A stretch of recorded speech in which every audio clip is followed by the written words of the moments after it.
I'm in the Rolls-Royce aero engine factory in Derby, and this is their latest engine, which they're billing as the world's most efficient. Now, Chris Young, you've been pulling all this together. What makes this engine so special in your view? So this is the largest engine that we've ever done, and as you said, the world's most efficient engine. It's the biggest diameter of fan that we've ever had. This is 118 inches of diameter. You could fit the Concorde fuselage through the centre of this casing here. We take air in, it's about 1.3 tonnes of air a second, about the same as emptying a squash court every second through these blades. And that flows through here? And that flows through these blades. These are hollow titanium blades. Can I touch them? Yeah, you can touch them. They feel almost too thin to be hollow. Yes, they're amazingly light technology, very, very thin, hollow inside them to make them very, very stiff. The blades run with an immensely close clearance onto the casings. Once it's running, it's far less than 1 millimetre of clearance. So the air then flows inside here. Now there's this mass of wires and cables and so forth. What happens next?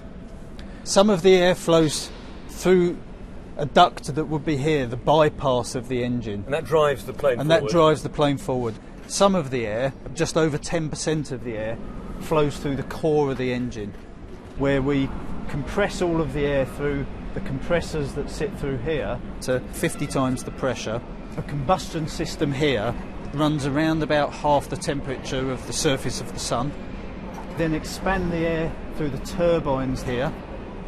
The air at this point, it's hotter than the melting point of the turbine blades themselves. Sounds almost impossible. Sounds impossible, but the way we achieve that is by putting a very thin film of cooling air around the blades themselves. And that just flows over them. And that just flows over the blades. Though even the cooling air itself is at nearly 800 degrees. This is where the air comes out of the core of the engine. You can see the last stage here of the low pressure turbine blades. All of the air that's come through here has been expanded through those turbine blades. They try and extract as much power out of the air as possible, and then there's a shaft that runs through the middle of the engine back to the fan at the front of the engine, and it's all the power that comes out of these turbine blades that turns that fan and allows that 1.3 tonnes of air a second to be compressed and accelerated by the fan, which provides the thrust. Each one of these at takeoff power is capable of 84,000 pounds of thrust.